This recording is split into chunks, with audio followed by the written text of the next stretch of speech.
Roderick Lube, brilliant. Brilliant, Roderick Lube. All right, here What's comes. What's up with my porn stash? It's brilliant. I was so glad it got to be on a big camera. That was great. Yes. As it should be. All right, here we go. We're back at it. We are beginning it. Hold on. Let me find this. Your hands were so close to me. That's right. It's like I'm grabbing your face with my diseased appendages. Indeed. All right, here we go. Get that out of the way. Here we go. Mm-hmm. It begins in 3, 2, 1. Coming up on TMS, BlizzCon was conflicting. The vegan guy must pay. I think your boob farted. You are jacked if you want it black. It's not racist, we promise.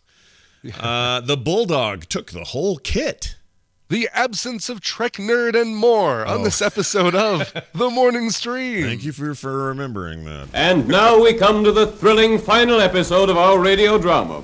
Old Pete Belden, driver of the jitney from Carsonburg to Copper Springs, has a double load today.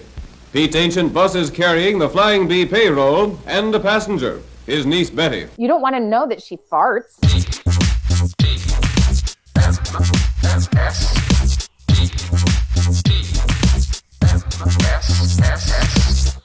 The Morning Stream. Computer, stop the flow of time.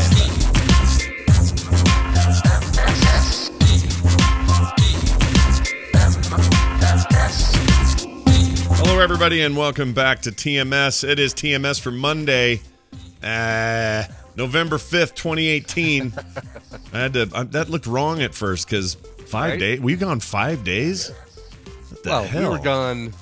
Yeah, 5 days. I was gone 6 days because I left early in the morning on Halloween. Oh, right. So, okay, so when did I leave? About noon. I'll count that day. So 6 days. Mm-hmm. On the road, you guys, at BlizzCon 2018 in beautiful Anaheim, California, or as one of the locals told me, Anacrime, California. And I said, why? And he goes, because we're having a big crime spree right now. And I said, well, I hope it doesn't affect us. And he says, probably not with this sweet security we have here now.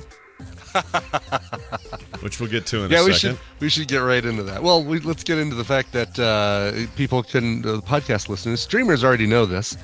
Podcast listeners probably can tell by the sound of my voice that I brought one extra souvenir back from BlizzCon. I waited in a long line and then got to the front and said, I'll take 20 tokens and whatever con crud is going around, please. Yeah. Do you ever wonder if it was just literally like one handrail or one elevator button that you touched and that was it? Easily. That's all it did? Yeah, easily could have been that. And it could, it, quite possibly may not have been at BlizzCon because I was feeling fine yesterday morning when I saw everybody for breakfast. And then it was just kind of slowly going down from there. What I thought was like a sore throat from doing a lot of talking, a lot of deep tongue, throat kissing, deep throat tongue kissing with Terpster and John Jagger and Bo Schwartz. Right. That's a bad cocktail, dude.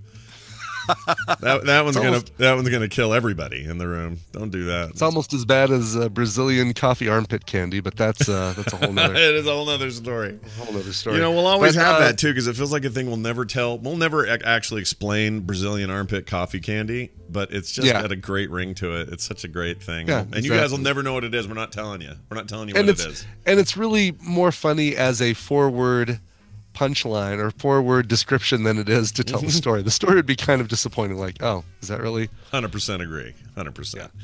So were you at Disneyland yesterday? Because you did that as well as like Universal. No, I didn't do Disney. We just did Downtown Disney. So here's the deal. We they kick you out of your hotel as most hotels do at 11 o'clock. I was able to get extended late stay, so we really got kicked out at 1. We met Randy, Sam, Jane, Will, Ben, Sarah, Roe, I think that's everybody, for lunch over at Downtown Disney. Yeah. But we didn't want to have to drag all of our bags around, so we hopped in the lift. Lyft drove us over to the Grand Californian, and there's a little gate you have to pass through, like there's a woman in a box, basically. Yeah. Hi, what can I do for you today? And the Lyft driver whatever. He should have just said, "Oh, I'm dropping off a couple passengers." He decided to pull forward, roll down my window so that I could answer her. Like, "Oh, this is on you. You have to talk to her." Really? So I said, "Oh, we're just coming here. We want to drop our bags off and go to downtown Disney." Yeah. "Oh, I'm sorry. We'll only do bag drop if you're a guest of the hotel." Like, really? I'd looked on Travelzoo and people were actually talking about this very thing. They said that you do that. "No, sorry, we won't." Like, okay. So, wait a minute. What'd you end up doing then? You had to carry those around with you the whole time? I'll get to that. All right. So Lyft driver, tells the Lyft driver, "Just go ahead and make a U-turn, go right back out to West Avenue," or whatever it was. Get your ass out of it. Just turn around and leave. No, this has never happened to me in a Lyft before, where we can't get to the little pinpoint that I've marked as my destination. What do? Do you just say, "All right, leave us right here on the side of the street, we'll figure something out"? And I said, "All right, do me a favor, take us over to the Disneyland hotel, but don't take us to the front entrance. Take us to this little curve where basically you're going over to ESPN Zone in downtown Disney." Yeah. And you're at one end of downtown Disney, but you're also right next to the hotel. Yeah. He's like, "Okay, we'll do that. Meran." Oh, I wonder if you had my guy, the same guy I had. Did you have a guy named Meran? Yes, I had him earlier to the airport. I was going to talk about this guy, and he talked like really? that. That was his accent. Yes. Was he listening? It's very beautiful place to come and play visit. Country music or? Yes, it was like oh my gosh, we got the same Lyft driver. We had the same Lyft driver. That's so awesome. It was almost Armenian, but not. It was like a different kind of accent, and he was right. I don't know what to call it, but he was super friendly. He was really good. Yeah, nice guy. So anyway, I basically had him take us to the side of the Disneyland hotel. We went in through a side entrance, went to the front desk, and then went out to the curb from the front desk area like we had just checked out. Okay. So that the bell desk saw us coming out of the front of the hotel as opposed to being dropped off in the loop of the hotel. Yeah. And so bell desk guy says, "Oh, hey, what can I do for you?" I said, "Well, we just checked out," not a lie, "and we've got a few hours until our flight," not a lie, "and we were going to see if we could check our bags with you." Like, "Oh, absolutely. Here, let me give you a tag," and did the whole thing for us. So you didn't have to get ID and prove you were there or any of that. No, not at all. That's not great, dude. Well done. The fact that he saw us coming out of the front desk was, I think, or the registry was the way it is. But come on, I mean, we tip. What's the point, Grand Californian? Yeah. About not letting somebody drop their bags off. Guess what? We're going to go spend $100 over at downtown Disney, and we did. Yeah. So as if you're not fleecing everybody else for every nickel and dime they have. Come on. Exactly. Yes. That place is draconian, man. It really is. So anyway, I'm glad you made it. I don't know what took us. Oh yeah. Anyway, yeah. Downtown Disney could have easily gotten what I've got from downtown Disney. Could have been, perusing Groot backpacks and touch the wrong Groot backpack. There's always one in there. Well, you do sound like you got a bit of a cold. I just sound like I've been yelling at the top of my lungs, and it's still kind of hungover from. I didn't do a ton of yelling and partying on Saturday, but on Friday and Thursday they were these late night things, and you have to yell above everything that's going on. And right. I was a little worried because my thing on Saturday, my stage thing. I didn't want to get up there and be all crackly and prepubescent. It turned out okay. I took, you know what you do? You go to Starbucks there, Brian. You get the medicine ball. You ever had one of these? You had one of these before? All right. Is it it's a hot tea, right? Or yeah. Let me explain what's in there. So they got, please. They got the hot tea, and then in there they also got peach for some reason, some kind of peach flavor. Okay. And then they got lemon in there, and I forget something else.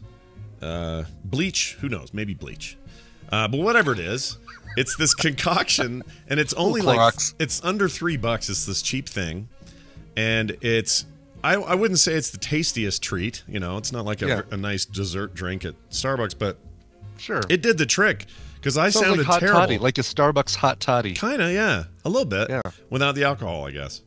Aren't those usually alcoholic? No, hot toddies don't have alcohol. Hot toddies are hot tea with honey, lemon, and sometimes you can throw a little bourbon in there, but you can have a hot toddy without being bourbon. No, I always assumed. I don't know why I thought that. Some movie or something taught me that was a drink for drinking people. But anyway, so I got that, and sure enough, about 10 minutes later, it cleared up. I had normal voice. I kind of kept it under control. come 3:30 in the afternoon, get up on stage, do my thing. Didn't crack once, no cracked voice. And so it was great. And then after that, I didn't care. I could yell all day if my voice left. Who cares? All I cared about was when I got home, I'd be able to speak on the show with you. So mine's a little crusty. Yours is bacterial or viral. Mine is... yours is just from yelling a lot. From yelling. So this is 7 BlizzCons now. 0 illness, any BlizzCon ever. I got a record going. I'm going to shoot for 8 next year. I didn't get one before, during, or after. Well, I mean, it's only a day after, so let's see how things go. But so far, so good. No conch crud. And I feel for you, Brian. I feel for you. Yeah, that's all right. You know what? It's like I said, and I think this is another thing I said before the show. I've been going nonstop since mid-October with travel and airports and crappy sleep schedules and way different time zones. I've been in 4 different time zones in the last 2 weeks. 2 weeks. 2 weeks. And my sleep, I don't even know what time I'm going to bed or getting up in the morning. It's just like a roll of the dice. So yeah. No, I think that's it. You're paying for an October that was a little bit squampus for sure. I am, for sure. Yeah, but, that's I'm right. back. That's right, everybody said squampus, like some kind of freaking 80-year-old guy who can't stop saying things from his childhood. So it lives in the Hoth cave, right? And attacks Luke Skywalker as a squampus. The squampus. Yeah, watch out for the squampus. Cut his arm off. Yeah. Okay, and I've been corrected. Hot toddies are also known as hot whiskey, mixed drink made of liquor and water with honey, herbs, and spices. Not what my grandmother used to make. Apparently, is a hot toddy, and she was lying. Apparently, or she was either lying about it being a hot toddy, or she was lying to me about it not having alcohol. One of the two. Was she's the Hungarian grandma? Hungarian grandma, yeah. I love her, and I don't even. Brian, you need a hot toddy for your throat. You need for throat. Put it in your bum. So we had some stuff to say about BlizzCon. Let's talk about it just for a second. Yes. Yes. First of all, I wanna say thank you to anyone who may be listening, and apparently it's plenty of you because everybody who came up to us. It seems like TMS is on everybody's tongue, and I like that. TMS on the tongue is a good thing. Let it dissolve there. Oh yeah, under it though, under it. Under the tongue, yes. Yeah, better absorption. Between the cheek and gum. Yeah, exactly. So people would come up and say, oh, I love TMS, I also love the instance, blah, blah, blah, talk about all this stuff. And that was good because it turns out that a thing I was most worried about, I'll just repeat it here, I've said this story a couple of times, but I'll repeat it here. My Q&A moderating thing on Saturday, in large part, went really well and super relaxed because of the confidence I got from talking to people either ahead of time or their response while we were there in their appreciation. Like, I didn't expect that, and I was worried about it because Blizzard said at the rehearsal, I was talking to the stage people, they said, here's the thing, you need to do an introduction for yourself. They kept pounding this down my throat. Like, you can't just come out and go, let's do the Q&A.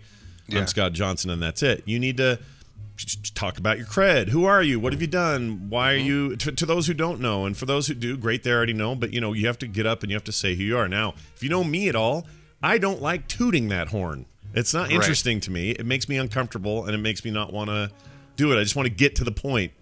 That's why, like, at BlizzCon, or at Nerdtaculars, I'm thanking everybody constantly, and I'm trying to run interference for myself so nobody's thanking me, because it makes me feel weird. Yes, now, I did notice that it was an uncharacteristic.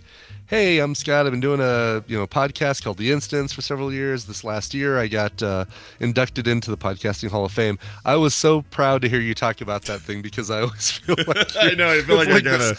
This wart on the bottom of your foot that just won't go away. Yeah, you're not wrong, and it's to my detriment sometimes. Like, I admit that this isn't just me being falsely deprecating. I really do. No. I get uncomfortable about praise. I have my entire life, and I passed a little of that on to my kids. When Carter gets a lot of praise for art she does, she gets very uncomfortable, and I look at her and go, oh, well, you shouldn't. It's so good. And then I realize, oh my gosh, I do this, right? I get it. So I forced myself to do it. Even though in my head I'm thinking, this is just going to annoy people. There are going to be trolls out there just like, we don't care who you are. Get to the damn Q&A. Like, that's what's going on in my head. If there were, F them, because they're jerks and they don't They don't deserve to get to sit in your awesome Q&A panel anyway. Well, right. So, and I don't think there were any, because it was heartening to do the thing that I was frustrated, that I didn't necessarily want to do, that part of it. And as soon as I said, I'm Scott Johnson, I'm a host of The Instance, and I couldn't even get the sentence done, and the place kind of erupted. And that felt really good. Like, you're looking at a sea of, I don't know how many tens, there were tens of thousands in that space, plus everybody at home, and it was packed all the way to the back, and you guys had good seats, but I could see, weirdly, I could see much further than I thought I could. I thought that was going to help me to not be able to see very far. Yeah, I thought usually when you're up on something like that, the lights are so bright, it's like, all right, I can make out the first couple rows, and that's about it. Yeah. I could see 3 rows. Get it? Row?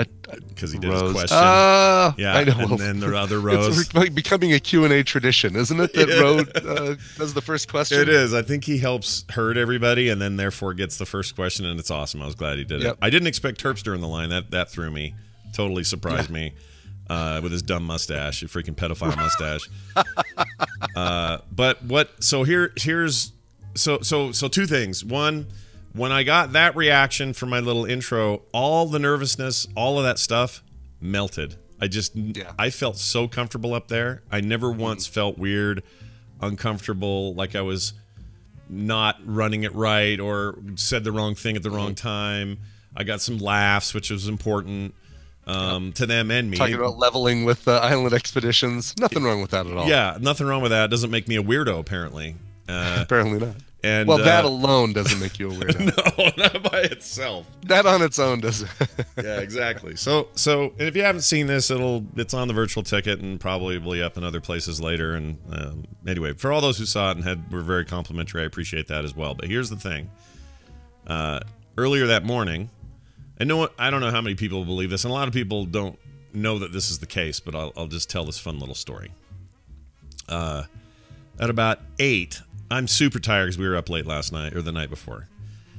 I sit up in bed, and I get a text from Chris Metzen. He says, "Hey, where are you going to be today? We'll try to hook up. I'm bringing my kids out again like last year, and I'll come try to catch you on the floor, and we'll hang out a little bit." I said, "Okay, cool. Just like last year, we'll get a picture and hang out." And he tries not to publicize this, doesn't want to get mobbed or whatever. And it occurred to me, if I'm going to meet up with him, and if he's coming anyway. Actually, it was inspired because he says, "Hey, when's your thing anyway?" And I said, "Oh, it's at 3:30." And he says, "Oh, I'm still there then. That'll be interesting. And maybe I'll catch the first bit before I have to take the kids back." His kid's at a concert or something, so he had to take them early. Oh, wow. But he thought he might be there for the top of that and could see maybe a bit of it. And I said, "Oh, that'd be great." And I said, "It'd be really cool." And I'm sitting up in bed in my freaking underwear typing this in the morning. I said, "It'd be really cool. You should get in line like, incognito, and then suddenly you're asking a question of the panel. That'd be amazing." And long pause. I'm thinking, oh no, I've asked him to do a thing. He doesn't.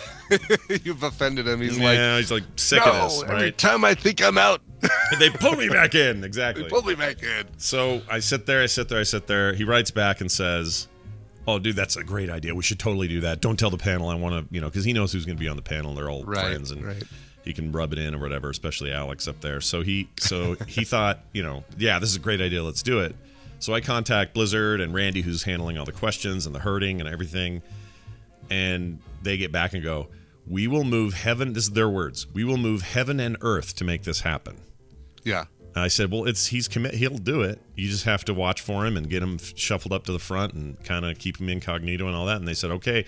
So sure enough, and they were all worried that it wasn't going to happen just because, it's a little intense. Sure. But in Chris's and I's mind, we're just like, or my mind, we're just like, yeah, this is just a fun goof. We're just going to goof. Yeah, right. No big deal.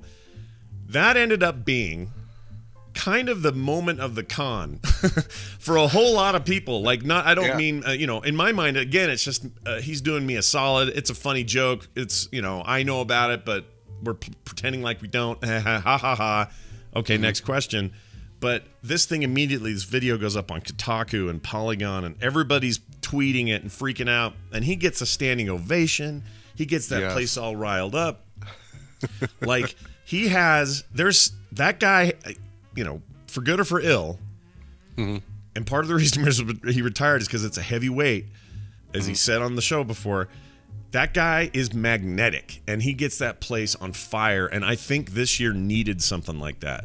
He really, it did. And he is, it almost sells him short just to say he's got such a great presence. He has, like, he commands the room when he is up on stage, or even apparently in the audience. Microphone in the audience. Exactly. Because as soon as that happened, we lost sight of the stage. There were so many people standing up to take video of it, like their phones out. 5 people in front of us, like immediately trying to catch this, and watching people get excited about that. That was such a great. It was a great moment, and his face goes up on the big screens on the side, and the place loses its mind. I've never heard sound like that in my life. That was really quite the experience, to feel that energy of the crowd. And he doesn't listen to TMS as much as he does other things, but Chris just did. That was an amazing moment. I was just honored to be a part of it. And again, it was just a goof idea in my underwear. Like, honestly, just like sitting there going, wouldn't this be cool? Yeah, that'd be great. And that was it. That was all we were thinking. Now, the other thing I wanted to throw out to Metzen is this. Besides being the fact that he's one of my favorite. Actually, he is my favorite of Santa's reindeer, by the way. He is. He should put on the red nose and take over head position, kick Rudolph out of there. That's right. But he, what was I going to say? Oh, crap. I threw you off. No, it's okay. I just told. The one thing that really, I wrote it down, so maybe I should just look at my notes here. One of my favorite surprises from this was I got to meet his son and really talk to him for the first time when we went to meet him. Because we did actually meet him around lunchtime just to hang out, and then this all happened later. And so we're hanging out. I got some pictures and stuff. And he's got his 10-year-old son there, who is the smartest, most down-to-earth, cool kid I've maybe ever talked to. He was so cool. And it reminded me how awesome 10 is. Dude, 10 is so good. Oh, my gosh. 10, the world's your oyster. Everything's fun. You can still go play with your action figures and be all caught up in a fantasy. And at the same time, you can be into sports and you can be running around and playing. And you're just physical and you don't care about showering every 5 days. And, you're just a kid. Right? Yeah. And no puberty yet to irritate you. No girls to look at that are like, why are they suddenly attractive? You don't have to go to puberty school. You don't have to go to junior high. There's no such thing as puberty school. I made that part up just now. There's no puberty school, as far as I know. But you know what I mean? Like, you're at that precipice of, like, you're about to enter the minefield, but you're in this 10 years, man. 10 years old. I love that age range. I would go back and live that again if I could. Totally. But he is such a great innocence. Such a smart kid. So here's what we did. He was telling me all this stuff and asking me questions. He goes, so you Horde or Alliance? I go, I'm Horde. Oh, I'm Alliance. Then he goes, he wants to talk about Bob, the ultimate for the new Ash character. And Ash, and all that. He loves Overwatch. He's wearing a Soldier 76 jacket and all that. And I said, and he's super down to earth, like, your dad's pretty popular. He's gonna get a big deal later today when he does this. And he goes, yeah, well, whatever. Anyway, and he wants to talk about other stuff. Like, it doesn't even faze him that it's all this stuff. And I said, he's giving me all this insight about a 10-year-old's vision of Blizzard games and gaming in general. And I said, you know what? You should be on my show for a quick interview. We'll do like a... Oh, that'd be so cool. Yeah, over the phone. Cool perspective. What does this generation think of Blizzard games in general? What doesn't hurt that your last name's Metzen? That'll draw some crowds or draw some listeners. And I said, that'd be really cool. And Chris goes, that's totally a cool idea. So Chris is all for it. Okay, good. I was gonna say, no, I don't want my son appearing on your show. Yeah, and he's all, yeah, dude, that sounds awesome. So we're gonna try to arrange that. But I just wanted to give that kid a shout out. I'm not using his name because I don't know if I should be allowed. Yeah, right. But he is just the coolest, sweetest kid. His sister's awesome too, and she brought a friend. She also seemed nice. I just want to make this an important point. Metzen was a big deal at Blizzard. He was there 19 years. He's responsible for a huge amount of things that happened there. And largely, most of his success, he's got his hand in somehow. He retired at a relatively young age, in his early 40s, mid-40s, and is set for life and doing great. But he's managed to keep everybody kind of grounded and he is not raising shitty little kids. They're awesome kids. Sorry, let me put a coin in the...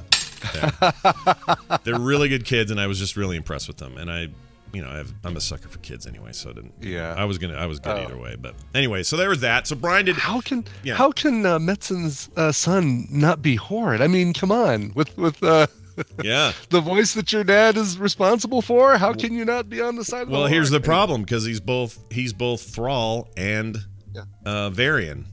And I didn't realize that. I knew he was Thrall. I didn't realize he was Varian. yeah. Oh, wow. So that intro for Legion where he's like, my son, I've thought of you as a thing with the deal. Yeah, that's Metzen? Yeah, that's Metzen. Oh, I didn't realize Yeah. So because of that, he's got both sides, right? So it's easy to pick what you want. And we also found out at this con that he's the voice of freaking Bastion. He just makes weird noises for Bastion. That video of him doing that voice is so great. We grabbed that panel before the Q&A, watched the making of sound, and watching a recording of Chris Metzen standing in front of a microphone going so funny. Like with the expressions and the faces he's making. Fantastic. Yeah. Yeah. Well, and also it helps at home. Metzen plays a human paladin, so he's probably, it's a little bit of that going on. Go. Anyway, that was really cool. Brian, did you have any what did you we'll get to security. You know what? Let's talk about security. Let's talk about security now. This really soured the experience for me overall. Like despite whatever highs I had at the event, I felt like the lows were usually security related. And they ran the gamut from they're very slow to they're very rude to they're very inconsistent. Yeah.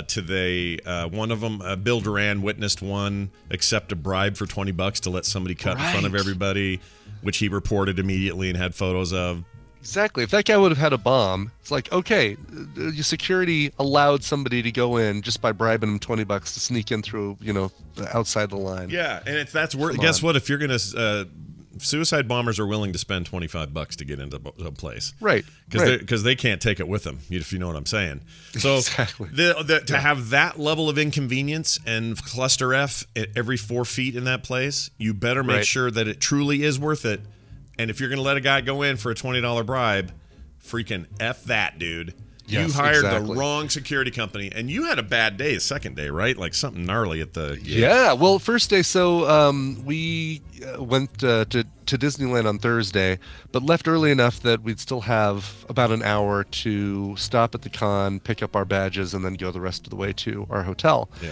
And we got there and saw the line just snaking all the way around the convention center, which it doesn't usually do, because they usually don't do security or this level of security to just get your badge. Usually it's you sit through a short line, you go down the steps, through the hall, past all the store stuff, pick up your badge, go, blah, blah, blah. Right. But they had the whole metal detectors, wanding, open your bags, all that stuff, which normally they've never done in the past. And that was creating such a bottleneck. And Tristan and I looked at that and said, you know what? Let's just come. We'll come a little bit early in the morning, and we'll hit it then. So again, we get there, and the line isn't shorter. As a matter of fact, it's a little bit longer because it's kind of U-turned and doubled back on itself. Yeah. We got in line, started going through it, and then about the time that we got to the front third of the line, it had wrapped around and not only snaked back on itself once, but a couple more times, all the way back to West Avenue, which is the street behind the parking garage behind the convention center, which is crazy. So we get out, we get our registration. We immediately see that there's a line right in front of us. Like, oh, okay, so I guess this is probably the line. We asked somebody, says this the line once you've got your badge to get in? They're like, yeah. So we immediately get in that line. Again, that line is U-turned upon itself all the way down to the street, all the way back over, and then to the center area where all the food trucks. And the problem is, I see what they were trying to do, and I applaud them for thinking about this. They decided to lump that food truck area into the secure zone. Mm-hmm. So instead of you're in the con, you go through security, get in the con, you leave the secure area, go out to the food trucks, and then have to go back through security once you've eaten to get back into the con. They decided to put all that in so that you only have to really go through the security area once. Mm-hmm. So I do applaud them for thinking about that.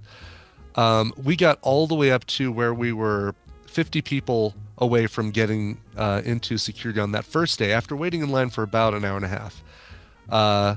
And one of the security people, the CSC people, says, we've got another line down at the other end. 18 security booths, no waiting. Mm-hmm. Why weren't they anywhere else earlier in that line? Yeah, like, no kidding.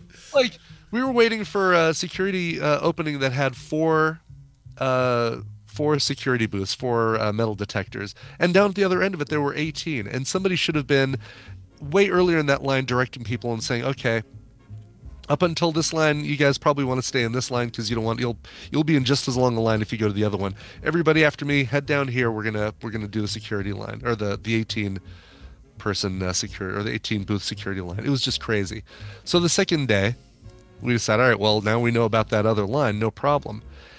We go to that other line, the 18, and we are kind of zipping right in. It's moving really, really quickly, but they are barking orders at us like they are treating us like we are criminals going to commissary to get our Salisbury steak slop. You know, it is like such a massive rude setup there. Yeah. They're yelling at us, zippers open! If you don't have your zippers open, you're not getting in.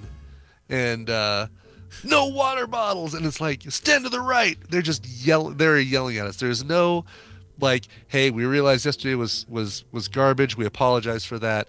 Hey, make sure you get your zipper open, or anything like that. It is like, if they would have had batons, electrified batons, it wouldn't have seemed out of place for the way that they were barking orders at us. Yeah, they're terrible.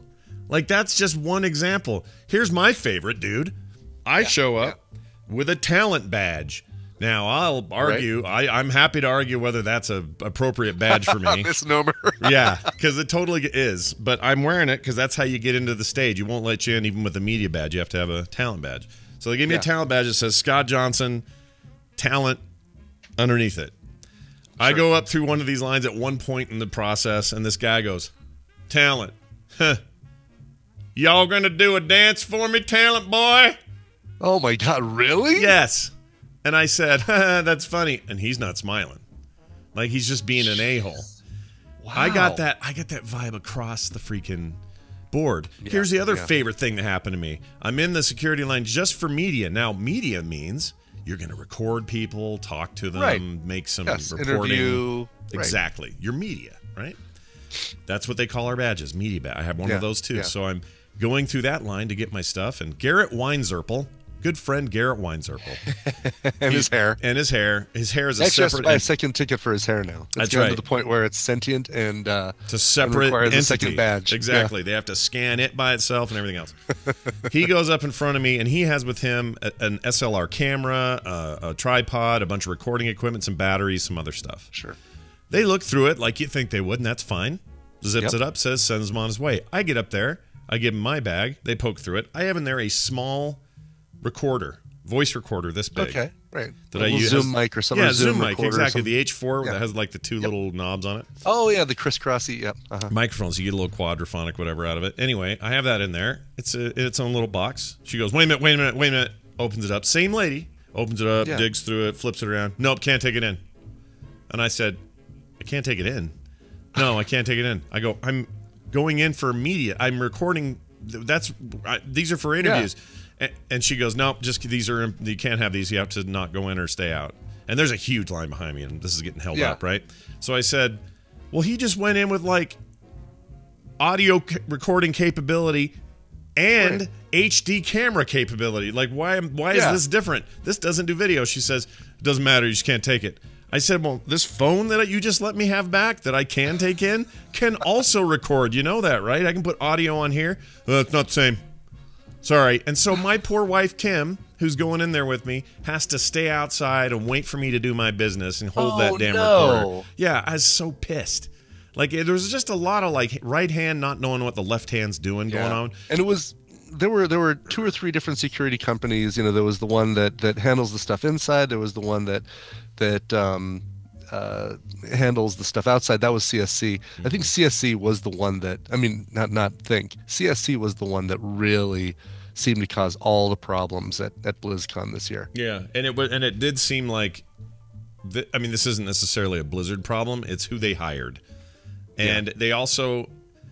I kind of appreciate that this is a giant uptick in security. All the other years I've gone, not even remotely like this. This isn't an incremental increase in security. This year was like black and white, like 0 to 10 compared to any previous year. And it just was a cluster, dude. It made the entire show start late because they couldn't get people funneled through there fast enough, and it was just kind of a nightmare. So yeah, if you ask any 100 people at BlizzCon, random 100 people, to name the 5 top things they didn't like about BlizzCon, I know one of them might be a new mobile game, but one of the other top 5 easily would be security. Also okay, and here's the thing. Brian and I are not going to talk about games here so much, but I'm glad you brought that up. Yes. Yeah. All the other shows on the network, I'm going to do a special Diablo show episode about it. I'm going to do the instance, of course. There'll be stuff on Boop today. Core has a big thing about the hero stuff. We're going to talk about this all week on different podcasts, so you can check all those out if you want to listen to them. But I'll just say this. The opening ceremonies, I was also disappointed in the Diablo thing, and I felt like it was kind of fell flat and was a little bit tone deaf. I went upstairs, very low expectations for a Diablo mobile game. Sat down and played it, walked away really liking it. So yeah, I can't speak for people who didn't play it, who are now talking about scorched earth policies and destroying Blizzard forever because they think they've somehow been wronged by a thing they don't have to actually play if they don't want to. But yeah, it was surprisingly good and definitely a mobile game I'm interested in now.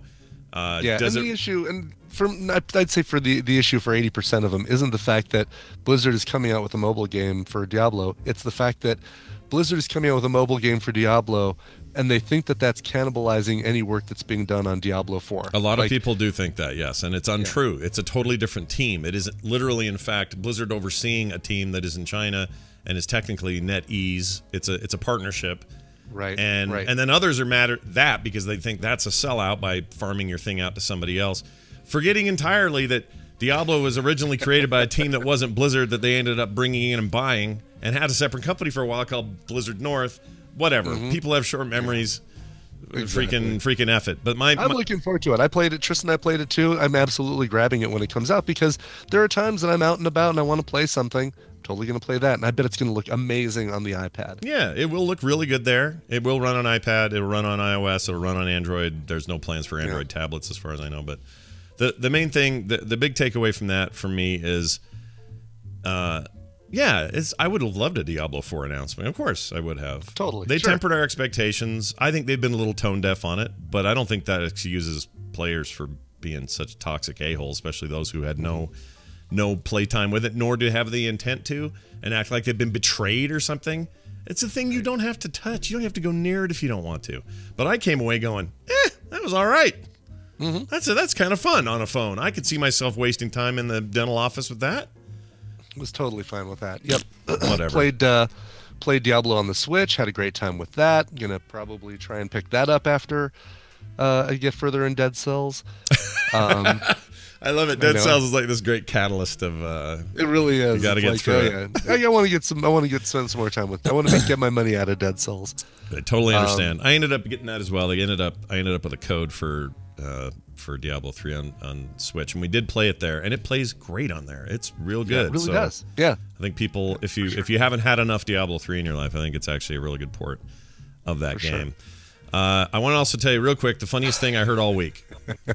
The funniest thing I heard all week was yesterday at the breakfast. Has nothing to do with BlizzCon, and there were lots of funny things. But Bo Schwartz is naturally, without trying to be, one of the funniest people I know. He's also one of the biggest-hearted, nicest guys you'll ever meet in your life. For sure. And he listens to this show, so Bo, I'm not trying to embarrass you, but our waitress, Edith, came to the table yesterday, and she says, "Hello, my name is Edith," and she has a bit of a Spanish accent or a Latin accent. She says, "Right, I will be your server today. Also, this is America, and she will also be helping us." And she just put her arm out and said, "This is America." And at that time, the person named America, which is not an uncommon name, in some circles, she was leaving, so Bo couldn't see where she was pointing. Right. We had two tables. Edith served our table, right, while America served the other table. And so, hi, Edith, I'll be taking care of you. And this is America. This is America. We'll be helping you today. And Bo goes, he looks at everybody like this just for a long time, like his brain's going. And he goes, he leans up to Edith like this and goes, "America's a person, right?" I have never laughed so hard in my life because he didn't see her. So funny. And then the idea that she's like, "This is America." That's right. You're getting an all-you-can-eat breakfast buffet. This is America. Or doing the Childish Gambino song or something.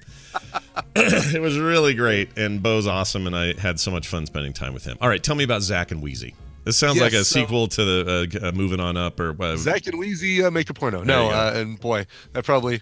Anyway, Zach and Wheezy. So we were at Tristan and I did, like I mentioned, Disneyland Thursday. First thing we did is dash over to California Adventure before it opened. This is cool. I didn't know you could do this. You go there before they open, and they will actually let you into the park. You can't ride any rides, but they let you into the park. And what they do is they have the road outside of their Main Street equivalent blocked off at certain points, so you can get far down the line, but you can't get to any rides. Specifically, the ride we were going for was Guardians of the Galaxy, which is easily my favorite theme park ride at any theme park in the world. Wow, that's high praise. Okay, it is high praise. I love that ride. The other favorite ride, Hulk, the Incredible Hulk ride down at Universal Studios Islands of Adventure. It's funny that it's probably not surprising that my two favorite rides are based on two Marvel properties, but yeah, you like Marvel. No question there. You like Marvel. Yeah. So Tristan and I are sitting there in line waiting for them to unrope the path to Guardians.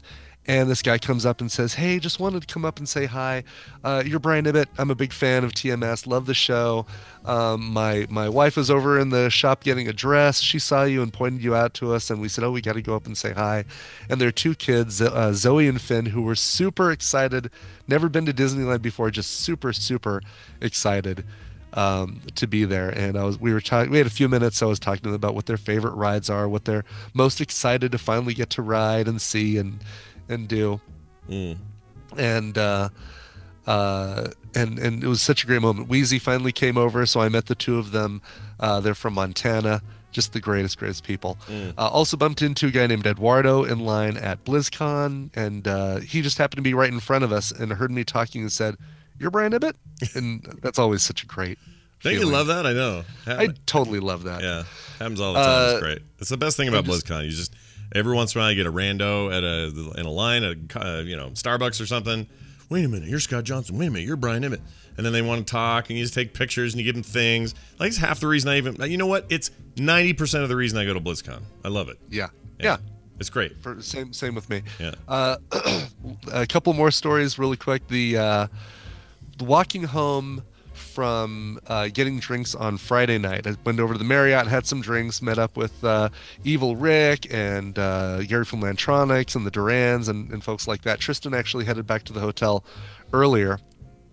So I'm heading down Harbor Boulevard and come to the light at Catella and had to stop. Oh, I know. The way these things are, people, for the most part, will wait at the crosswalk, even if it looks like the regular traffic is going. There's always turn lanes and stuff like that, so you can't just cross over when you want, even if the cross traffic isn't moving. Right. But a couple BlizzCon dudes decided they were going to do that, and so they start walking across, and a car making a left turn has to wait for them to finish crossing and blares their horn like, "Hey!" like you do when you blare your horn. Yeah. And the guys walk a little bit further, and then one of them takes a half-drank water bottle and hucks it at the car as it's driving. Oh, no. Horrible shot. Looked like me playing Overwatch. Missed horribly.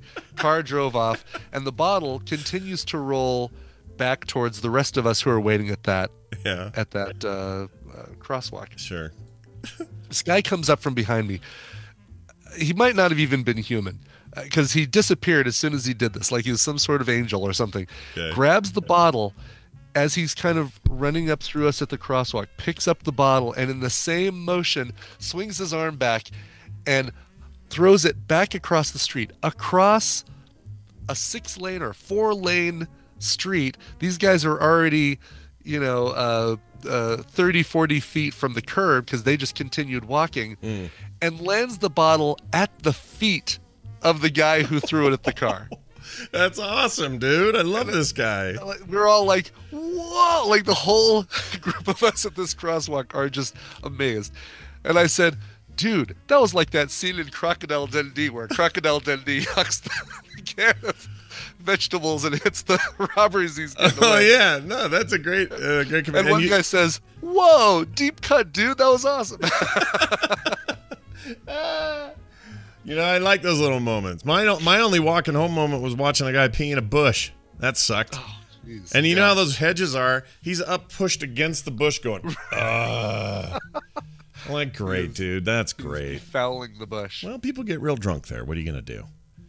And lastly, the last Lyft ride we had from downtown Disney to the airport, Tristan and I had a driver. If I was an African-American female, her profile picture would be my profile picture because she's basically making my photobomb face. Like that is her profile picture. Eyes wide open, mouth wide open. She talked to us very, very little. The whole rest of the time, she was singing at the top of her lungs along with Beyonce and Leona Lewis and that "You're the One That I Want" song from Grease. She kept basically going through her playlist the entire drive to the airport, singing at the top of her lungs along with it. She had a great voice. And she would also like do conductor fingers while she's driving and like wave her hands and stuff. And it was kind of funny. Tristan, we get out of the car and Tristan immediately says, "That's going to be on TMS." Yeah, it totally is. Of course it is. How could you not tell that on TMS? That's great. See, I you know what it is? I don't know what it is. I always feel like I get a more positive vibe out of Lyft drivers than I do Uber drivers. And I know a lot of them are the same. Like they'll drive for both. Yeah, but it just seems like the ones I get when we do Lyft, they're just the jolliest, happiest, goofiest really people. Yeah, it's great. Can you see her? I wonder if you can see her. She is stoked. Yeah, I kind of can see it. It's a little blurry. Yeah. It's pretty good though. Oh my gosh, what else? There was so much, and I'm sure we'll think of some other stories. It's like any year, there's a million things going on, and some funny stuff happened. I was so happy to see so many people and friends. We did run into, and here I go again. I'm not going to remember their names because I don't remember names. So, right. Do you remember the name of the couple that met at TMS Vegas and got married?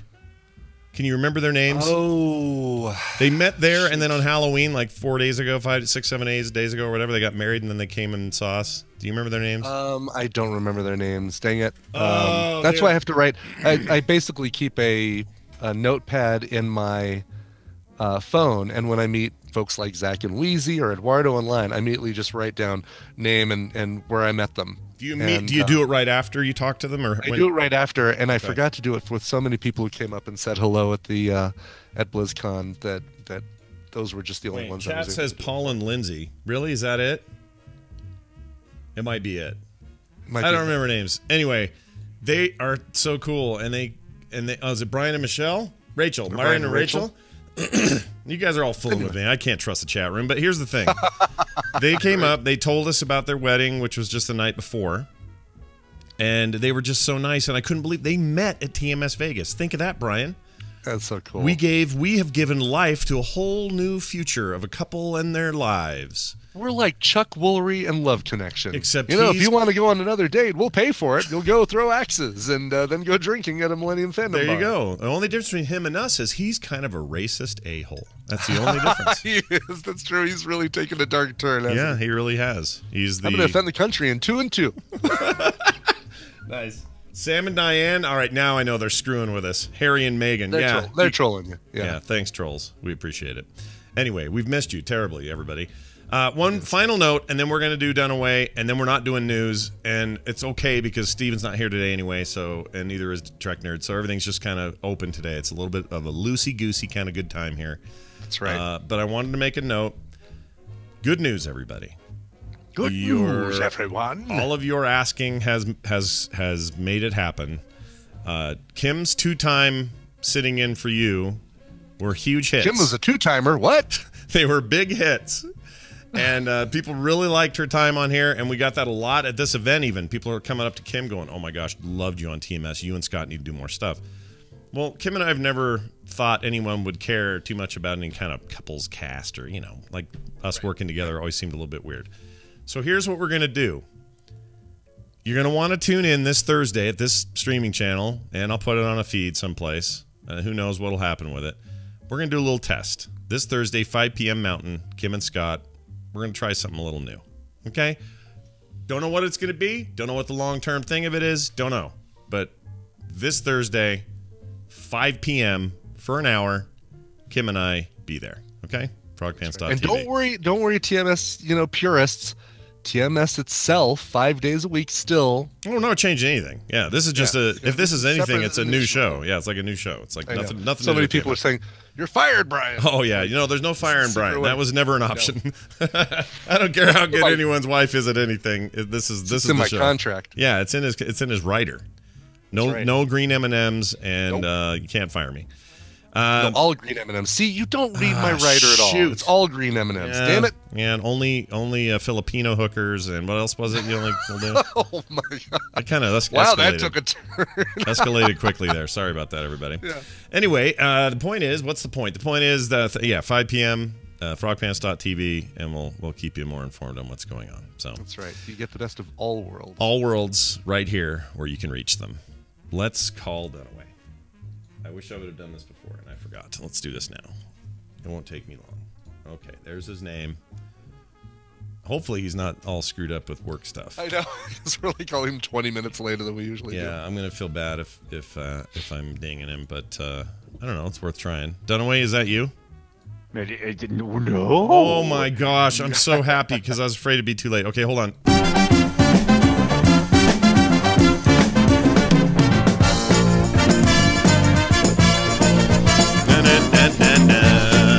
Hey everybody, look who it is. It's Brian Dunaway, all the way from sunny Southern Colorado.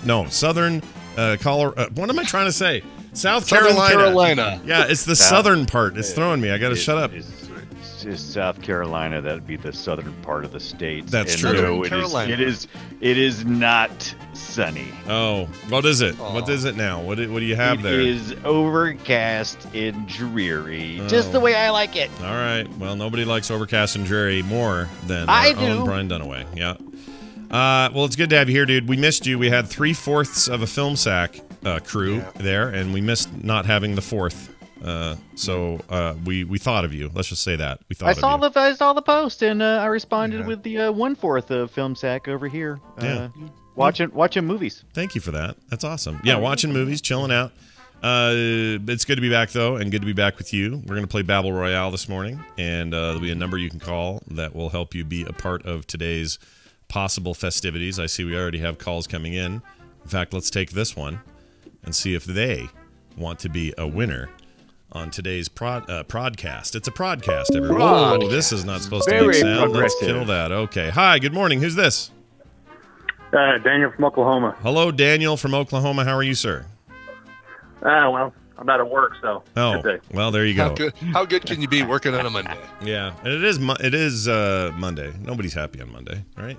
Isn't that the deal? We're not allowed to be happy on Monday. That's the stereotype. Wow, I love Mondays. Why do you like Mondays so much? What's the deal? Because it's a new week. It is an opportunity to make up for all the mistakes I made last week. Wow, that's fantastic. You've really Fridays are tough because it's like if you failed by Friday, it's just a failure. It's just will. All right, well, good point. Brian, will you explain to Daniel and us how we're going to play the game of Battle Royale today? I absolutely will, and I will offer confirmation. Troll Dan in the chat room, who is half of that couple that met at TMS Vegas, Brian and Rachel. Troll Dan and Ivy Snow are the ones who got married, and congratulations, you crazy Sorry, kids. You guys. It was so good talking to you on Friday night, and you're awesome, and we think the world of you. And thanks for coming to my thing on Saturday and supporting it. That was really nice of you. Anyway, go ahead. Oh, and a shout out to Drakus. I forgot I wrote down her name as well. Oh, Drakus. All right. Yeah, to you as well. Like, British first time in the U.S. Not only first time at Blizzcon, but first time in the U.S. Oh, very nice. And there was was it? Is she kind of short? Yes. Oh, I met her too. She is the sweetest, coolest person. She has an accent that could melt butter. Not Birmingham. What was it? South. Oh, Berkshire. Briar, Berkshire, Shearshire, something like that. She was Chatham Commons. She was awesome. I wanted to take her home with me. That sounds dirty. I don't mean it that way. I just meant I wanted to take her home and have her as a pet. That's also weird. All right, anyway. Oh my gosh. It's all weird, but she was a total. Welcome back to TMS, folks. She was totally sweet. Anyway, go ahead, Brian. All right, so I'm going to give Scott and Brian Dunaway a topic. They're going to go back and forth with answers for that topic. If one of them gives a wrong answer, repeated answer, it takes too long to come up with an answer, the win will go to the other player. Your job is to predict who's going to come out on top based on the topic. Today, you are playing for a Frog Pants pack with tea. Yay, from the Phoenix Pearl Tea Shop in Montana. Yeah. Great stuff. You've heard us rave about it constantly. We love it. Oh, by the way, it's Warcraft-themed tea that I'll be sending in this one. It is Warcraft. Oh, yeah, that's right. It's some Doomhammer Ruibos and stuff. Yeah, it's good stuff. Yeah. But can you put in the chat or our show notes the name of our caller who's Here it is. At work? There you go. Thank you very much, Daniel. Before they can start, Daniel, I'm going to give them their topic. You can tell me who you think is going to come out on top. Now, if you're any kind of listener to the Boop Show, or really any Scott Johnson, Brian Dunaway listener at all, you know that they constantly tell you the best year in video games. We constantly talk about the best year in movies. But you guys always rave about a certain year being the best year for video games. What year is that? 1998. That is correct. 1998, you guys say, is the best year in video games. We want to put that to the test, thanks to TMS Mashups, Jamie, who came up with this list. The top 50 video games of 1998. Don't worry, I think you guys will probably drop out after you come up with 4 or 5. But I want you to name any of the 50 best-selling video games from 1998. Daniel, knowing that that is the topic, who do you think is going to come out on top in this Battle Royale? Well, given that Brian probably only played about 5 minutes of most of those games, I figured Scott probably remembers more of them. He does listen to the show. He's getting you confused with me, I think. No, he's not wrong. Yeah, he played all the demos, right? Played the demos. Right. Yeah, I'm sure he subscribed to PlayStation Magazine or something like that. Yeah. So I'm going to go with Scott. I did. Don't cut me like that. All right, he's going with me. I like it. Who do you want to start? You got a strategy for that? Yeah, let's go with you, Scott. Okay, I'm gonna start. All right. So Scott to win and Scott to begin. Scott, yeah, give me your best-selling. That's a good clarification. Best-selling games from 1998 or best-selling games that were released in 1998, because there could have been something that was released in 1997 but was still selling good well. Point. Yeah. Nope, these are all games that were released in 1998. Okay. Thank you for clarification. All right, I'm gonna start it off. The Legend of Zelda: Ocarina of Time. That is number 4 on the list. Very good. All right. Very good. Off to the races. Here we go. Brian. Also another classic from 98, Half-Life. That's right. That's number 5, as a matter of fact. You guys that was lower than Zelda. That surprised me. Lower than Zelda. I don't have numbers in front of me except for the number, the order in which they were best-selling. So. Oh, that's crazy. It changed everything. And it was also PC only, and at the time, PC gaming wasn't as big as it is now. That's right. Overall, but all right. Whoo! At least at the time, it was PC only. Let's see. I'm gonna say StarCraft.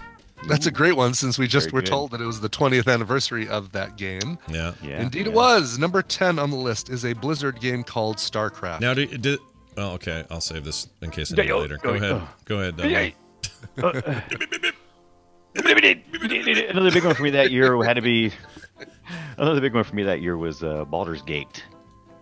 Baldur's Gate. Baldur's Gate. Now, give me time. Yes. Number 18 on the list is Baldur's Gate. Very good. All right, now we're getting into the gritty nitty here. That's right. The gritty nitties. Metal Gear Solid. Number 1. Oh, number 1. Really? All right. Yes. So this U.S. sales only, or is it? Yeah. No, it should be worldwide, wouldn't it? Don't know. I don't have that information. Okay. All right, Dunaway. All right. So since it's been on my mind, you're right. I was subscribed to the PlayStation magazine at that time, as I had I had let my Nintendo Power expire. So I do remember one of my favorite games on the PlayStation was Spyro, and I want to say that was the big one, Spyro the Dragon. 98. That absolutely was. Came out, 1998, and actually is higher on the list than StarCraft. Really? Spyro the Dragon, number 9 on the list. Okay. We are getting to a weird zone here. Yes. Do you count expansions or DLC or anything? I think there are expansions in here. Let me confirm that. Because that would matter. Yes. Let's see here. Well, I thought I saw... Yes, expansions do count. As separate titles. As separate titles, yes, exactly. All right, then I'm going to say StarCraft Brood War. Yes. Which came out the same year. Number 31 on the list. By the way, Blizzard... I'm sorry, number 23 on the list. Blizzard never does this normally, or since. They never have an expansion in the same year that they have the release. Same year. Yeah, it's crazy. Yep. All right, Dunaway. Shut up. There was no name of a game called Shut Up. You lose. Right. Oh, okay. Well, was that... I'm not sure about this one. Okay. But I remember playing it a lot. Okay.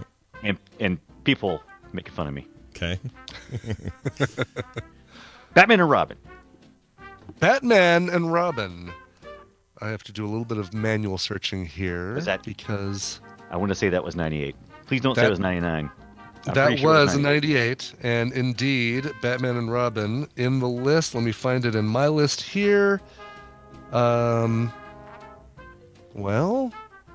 I did it on the final score. It's number 34.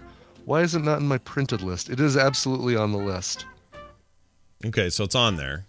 It's on there, yeah. So I just don't have a thing to scratch off because I don't see it. But yes, Batman and Robin. How unsatisfying for you, Mr. I know, exactly. I get some ASMR from being able to scratch off my list. It's number 34, so it absolutely should be in here, but I don't know for whatever reason it's not. All right, a game I played a crap ton of that year. I think it may have even been early that year, but I think it counts. Had to be on the list. Resident Evil 2? That is number 3 on the list. It's okay. Number 2. Way up there. All right, now I'm getting to Resident Evil 2. We're getting to the bottom of the barrel here. What do you say there, Dunhole Way? I'm trying to remember what year it was for Age of Empires. Now, I know it would definitely be... It would be too late for the first one. But I want to say the second one was rolling in 98. So you're going to say Age of Empires DOS. I'm still talking. Oh, you're not done yet? Okay, keep going then. Yeah, I'm going to say that. I love this topic, by the way. This is great. Yeah, this is fun. Yeah. Age of Empires 2. Numbers. Not on the list. It's not on the list. Not on the list. Was it 97? 98? You'd have to look it up. Was it 97? No, wait, hold on. I want to say I was still playing that in 90. Released in 1999. Age of Empires 2. Such a good sequel, though, man. Yes. I don't blame you for feeling that, dude. And Age of Empires the first was released in 97. So 98 was a... Really? Yeah. Can you tell me... 98 was an Age of Empires year. That was 96. Can you tell me if a FIFA game was on that top 10? I'll tell you the top 20 because... All right. Number 1, you said Metal Gear Solid. Number 2, The Fifth Element. Surprisingly, the second biggest game of that year. Grim Fandango. Really? I'll skip the other ones. Resident Evil, Legend of Zelda, Half-Life. Grim Fandango, Fallout 2, South Park, Apocalypse, The X-Files game, Tomb Raider 3, Adventures of Lara Croft, Sonic Adventure, A Bug's Life, Crash Bandicoot Warped, Sabrina the Teenage Witch, Jurassic Park Trespasser, Banjo-Kazooie, and then it kind of goes down from there. Soul Calibur is on there. Oddworld, Abe's Exodus is on there. So many great games come out for PlayStation that year. The first Mario Party, Twisted Metal 3. Killing it. Yeah. Star Wars Rogue Squadron. Oh, FIFA 99. Oh, so FIFA is on that list. Yep, FIFA 99 came out in 98. Yeah. We should have done those. Yeah, I thought about it, but I wasn't sure because it was early for those sports games or that franchise, and I didn't know if it was the juggernaut it is today or not. So, chat room says StarCraft was 96. No, it was not. No, it was not. Your Diablo was. Diablo 1 was 96. 94 was Orcs versus Humans, the first Warcraft. Right. And Need for Speed 3. yeah, I know my dates with Blizzard games, yo. Chat room, don't you fight with me. Yeah, that was the first Blizzard game I ever played was StarCraft, and played it. We went to Australia to see Tina's best friend out there, and her husband said, "Oh, I'm a big player of StarCraft. I'm going to teach you how to play. I've actually got 2 computers set up so I can play co-op." Love it. That voice. That's not a mouse. That voice never gets old. Seriously, that's not a mouse. It's really not a mouse. Don't use it. That's a mouse. Well, congratulations, Daniel. You've won. Congratulations. You're a winner. You're truly a winner. And all you got to do is email me, Scott@frogpants.com. I will send you this rad pack and even include a few extras that I picked up at Blizzard or at BlizzCon. I got some extra stickers and stuff I'll throw in there. And you are today's big winner. Congratulations! Yay! He says woot. Woot. Well done. And Brian Dunaway, the pleasure is always ours when you're on. Do you and I will do a boop show today, yeah? 3:30? We will, and it will be primarily about the blizzards. The blizzards. Yeah, there. a lot of it will be. I don't know about primarily, but yeah, a lot of it. I thought we was going to do a show wrap up. We are. We will. We will. I didn't do anything but Blizzard stuff. That's so fine. If you're expecting reviews other than that, then you're in trouble. Me? No, don't worry. It'll all be good. I'm not worried one bit. Tune in today, 5:30 Mountain Time. No, sorry, 5:30 Eastern Time. That's 3:30 Mountain Time for today's episode of the Boop Show right here. So the time change, we shifted in unison, right? We didn't shift oddly. No, unless you're in Arizona, you're the only. If you're in Arizona, you're now on our timeline.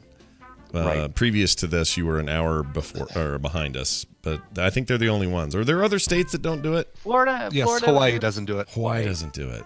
Well, why would they? They're out in the middle of freaking the ocean.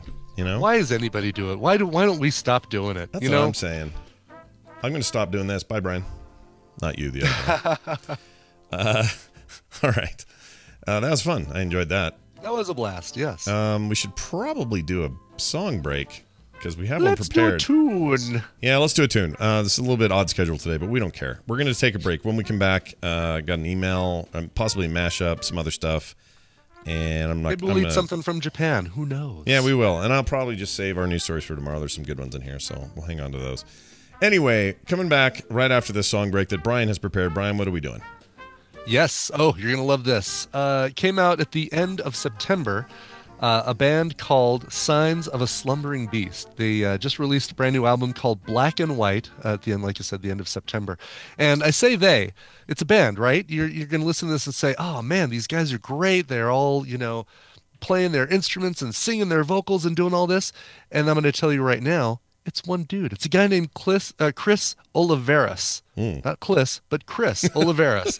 He writes, records, and performs the music.